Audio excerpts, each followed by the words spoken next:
I've always been into urban exploring, not the flashy YouTube kind. Just me, and whatever place I probably shouldn't be inside. Last fall, my friend Matt sent me a location pin. It was an abandoned hospital about 40 minutes outside town, shut down in 2006 after a funding issue. That's what the article said anyway. But when you look deeper, there were rumors, unexplained patient deaths, a wing that was sealed off, staff quitting without notice, stuff like that. Naturally, we went at night.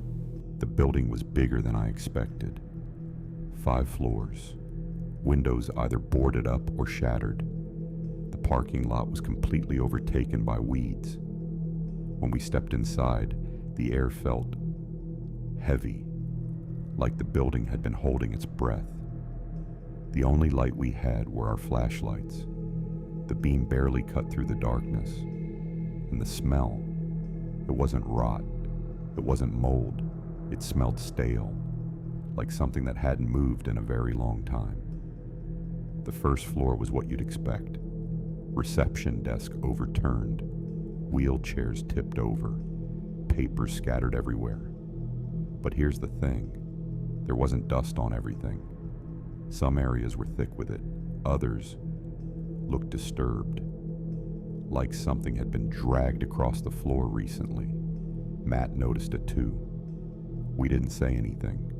We just moved to the stairwell. By the 3rd floor, things started feeling wrong. The temperature dropped, not gradually, instantly, like walking into a freezer. I remember checking my phone to see if maybe I imagined it. Number. My breath was visible. In October, inside a sealed building. That's when we heard it. A metallic clang, somewhere down the hallway. Not loud, but clear, like a tray falling. Matt whispered, "Did you hear that?" I nodded. We stood there for maybe 20 seconds, waiting, nothing, just silence. The kind of silence that feels aware. We decided to check it out, slowly walking down the hallway. Patient rooms lined both sides, doors either open or hanging off hinges. About halfway down, my flashlight flickered. Just once, but it was enough to make my chest tighten. That's when we saw it.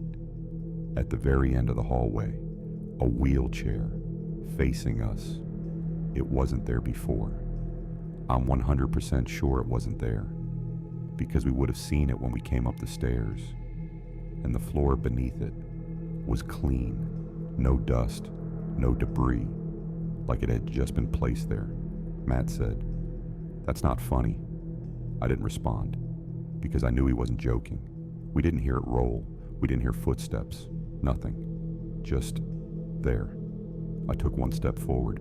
The wheelchair moved, not much, just a small shift, like someone adjusted their weight in it.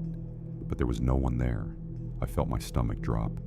Matt grabbed my arm, and that's when we heard it. Breathing, slow, wet, right behind us. We spun around, nothing, just the hallway behind us, empty. But the breathing didn't stop. It wasn't coming from in front of us. It wasn't coming from behind us. It sounded like it was everywhere, echoing through the walls, getting closer. And then, one of the patient room doors slammed shut. So hard the sound rang in my ears. We ran. No discussion. No, what was that? We just ran. As we reached the stairwell, the exit door at the end of the hall slammed shut on its own. We watched it happen. There was no wind, no draft, nothing. It just closed. Slowly, like someone gently pulled it. Matt tried to open it. It wouldn't budge. That's when the breathing got louder, closer, right at the back of my neck.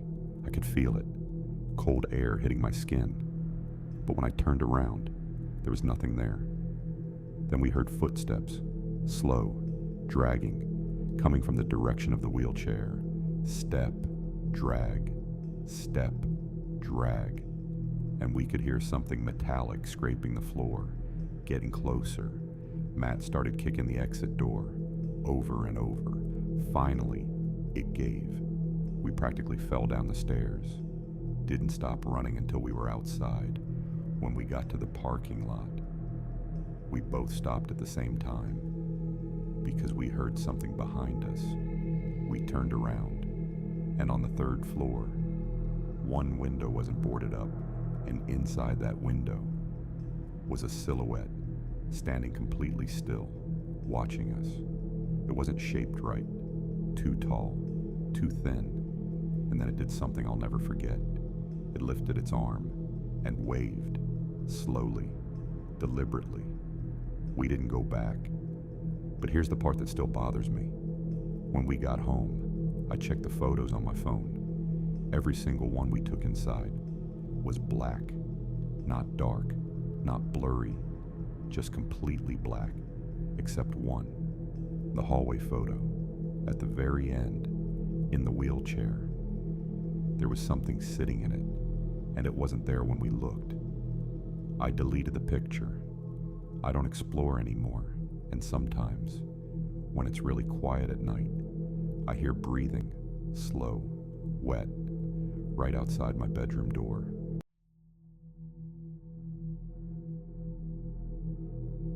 I used to work night security at a medical complex, not the main hospital.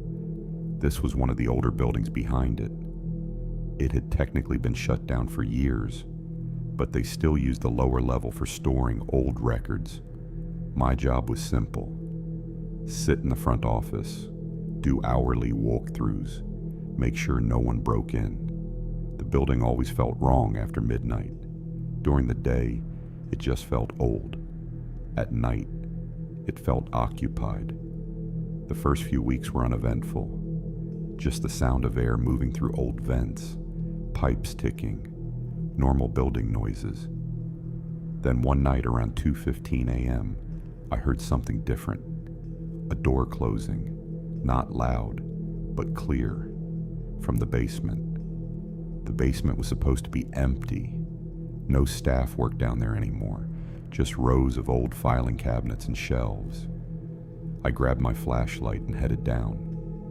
The stairwell lights didn't work, so it was darker than the rest of the building. The air was colder too. When I reached the bottom, everything looked normal.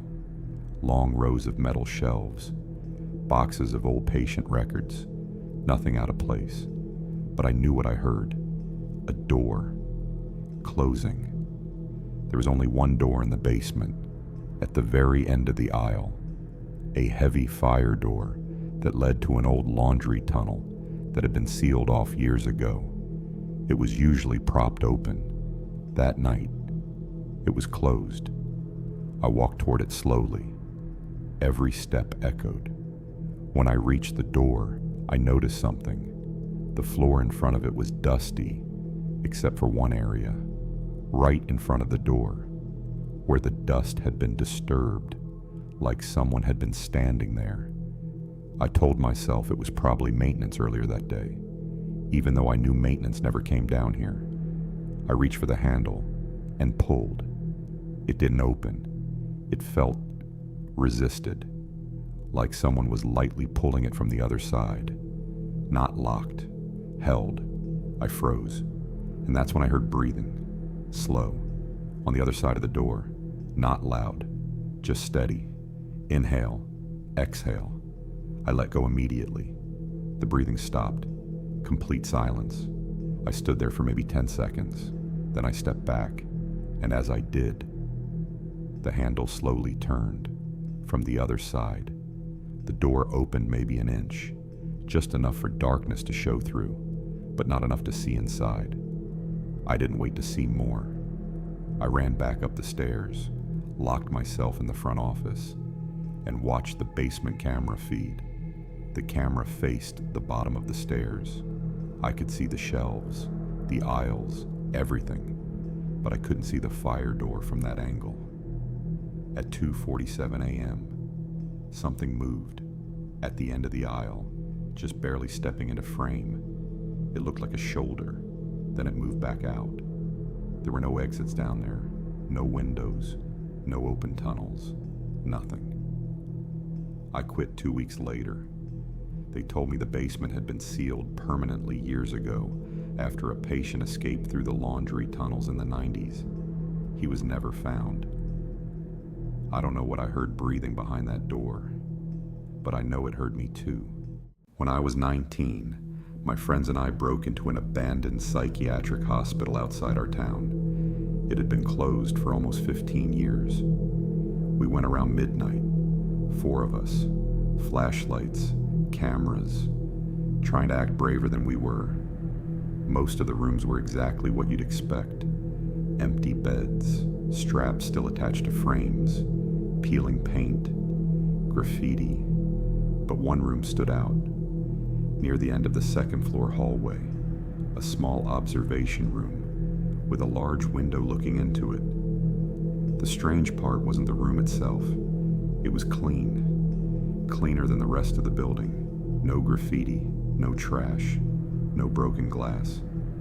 Inside the room was a single metal chair, facing the wall, not the window, the wall. We joked about it for a minute. Then one of my friends, Tyler, said he wanted to go inside. He pushed the door open. It didn't creak. It didn't resist. It opened smoothly, like it had been used recently. Tyler walked in, sat in the chair, facing the wall. We were laughing, making fun of how creepy it looked. Then he stopped laughing. He said quietly, "Why does it feel warm in here?" The rest of the building was freezing, but when I stepped inside the observation room, it was noticeably warmer, not hot, just warmer. Tyler stood up, and that's when we heard it, a soft knock on the window behind us. We all turned. The knock didn't come from outside the building. It came from the hallway, on the other side of the observation window. But we were the only ones on that floor. We had just walked through the entire hallway. No one else was there. Then it happened again. 2 knocks, slow, evenly spaced. Tyler moved toward the door, but it wouldn't open. It had opened easily before. Now it wouldn't budge. One of my friends started pulling on it from the hallway side. It wouldn't move, like it was locked. Except there was no lock. The knocking stopped, and we heard footsteps outside the room, walking slowly past the window, but we couldn't see anyone. The footsteps continued down the hallway, then stopped, right outside the door. The handle turned once, twice. Then the door opened easily, like nothing had been holding it. We ran. We didn't explore anything else. We left through the nearest exit. A week later, I looked up the hospital's history. That observation room used to monitor solitary confinement patients. Patients who would sit for hours, facing the wall, under observation. Some of them reportedly knocked on the glass when they felt like someone was watching them. I don't know who knocked that night, but it didn't feel like it was trying to scare us.